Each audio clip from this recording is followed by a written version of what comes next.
En la semana anterior recibimos la notificación de un juez de la ciudad de Bogotá, quien a través de una tutela presentada por un ciudadano nos emite un fallo bajo el cual se nos obliga a poner o a imponer la prueba de PCR y un aislamiento de 2 semanas obligatorio para las personas que realicen vuelos desde el exterior a la República de Colombia. Este fallo se sustenta aparentemente en el riesgo que podría representar esta situación, el no realizar la prueba y nos obliga a llevar a cabo dichas pruebas de PCR. Al respecto, nosotros queremos decir desde el Ministerio de Salud que la política nacional para la atención, la estrategia nacional para la atención del COVID ha venido siendo consistente a lo largo de los pasados 7 meses, en donde hemos planteado una fase de preparación, una fase de contención y una fase de mitigación. Y para nosotros es claro que en este momento nos encontramos en una fase de mitigación donde el nivel de contagio de la población colombiana ya es relativamente alto, como lo están demostrando los estudios de seroprevalencia que ha venido realizando el Instituto Nacional de Salud con otras universidades colombianas. Frente a eso, y en esa eventualidad, siempre las decisiones epidemiológicas en Colombia se han tomado a través de un mecanismo que incluye un comité asesor externo, conformado por expertos nacionales e internacionales, y en el seguimiento continuo del transcurrir de la epidemia a través de información relevante y consistente que hemos presentado de cara al país día a día con la situación epidemiológica del país. Dentro de dicha situación, la recomendación del comité asesor para el manejo de la epidemia ha sido que en este momento no es necesaria ni la prueba de PCR ni el aislamiento de las poblaciones. A eso se suman las disposiciones emitidas por la propia Organización Panamericana de la Salud, la Oficina Sanitaria Panamericana, que fehacientemente no recomienda tener pruebas de PCR ni aislamiento en el momento epidemiológico en el que nos encontramos. ¿Cuáles son las razones que se arguye? Primero, son varias. La realización de pruebas no garantiza una reducción del riesgo sustancial en la medida que todas las pruebas de PCR tienen una ventana pequeña para poder detectar el virus. La temporalidad entre en el momento que se toma la prueba y el momento que se realiza el viaje puede darse el contagio en ese momento. La altísima proporción de personas asintomáticas a las cuales en algunos países no se les permite realizar la prueba,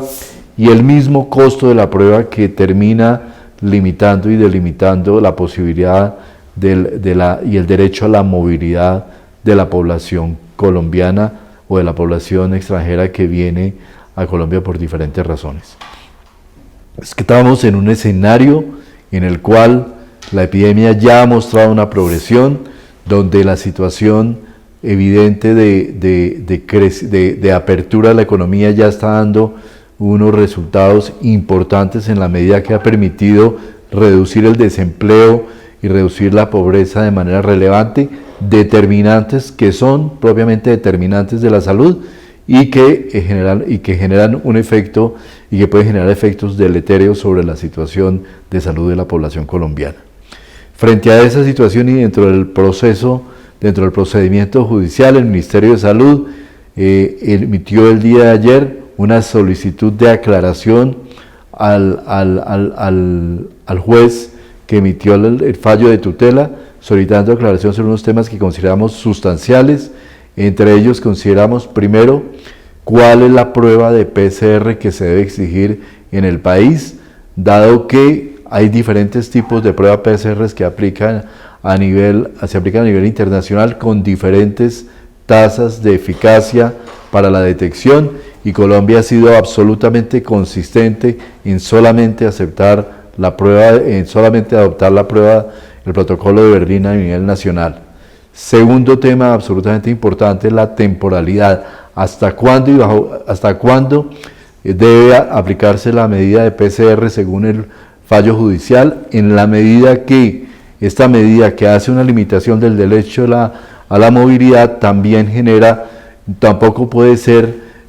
mantenerse de manera indefinida, afectando la situación de la población colombiana en general y sus capacidades sociales y económicas y familiares en general. De manera que la segunda pregunta planteada en esta aclaración es hasta dónde hasta dónde se aplicaría, y la tercera y muy importante, bajo qué criterios epidemiológicos el juez considera que se debería mantener o quitar la prueba de aquí en adelante, en la medida que es bajo los criterios epidemiológicos que a nivel nacional e internacional se aplican este tipo de pruebas. En el día de hoy, que vence el plazo, hoy martes, que vence el plazo para la solicitud de aclaración, estaremos remitiendo otras aclaraciones importantes al juzgado, esperando y confiando en que el señor juez tomará las medidas más adecuadas y la aclarará de manera más adecuada para poder reducir el nivel de afectación a la población colombiana. Nosotros estaremos atentos mientras se surta este proceso. Los colombianos que vengan del exterior no tendrán que aplicarse la prueba ni estarán sometidos a un confinamiento, a una cuarentena dentro de lo que es el trámite judicial. Y por último, una invitación muy importante a todos los colombianos este diciembre a cuidarnos, a celebrar en casa, a celebrar la Navidad y todas las festividades de Navidad en núcleo familiar, a utilizar la virtualidad para cuando queramos ampliar nuestros grupos de invitados, y recordar que estamos en una etapa de la pandemia en la cual hemos venido reduciendo de manera importante la afectación, pero es importante que todos nos cuidemos para poder tener el mejor desenlace posible de esa pandemia. El gobierno nacional ha venido haciendo los mayores esfuerzos para tomar las decisiones más adecuadas, basados en la evidencia científica y basados en el apoyo de entidades académicas, gubernamentales, y en ese sentido consideramos que debemos cuidar y proteger la salud pública, porque son las acciones colectivas las que afectan necesariamente la pandemia, y esperamos que no se someta a riesgo toda esa estructura de contención de la epidemia como podría afectar un fallo de esta naturaleza.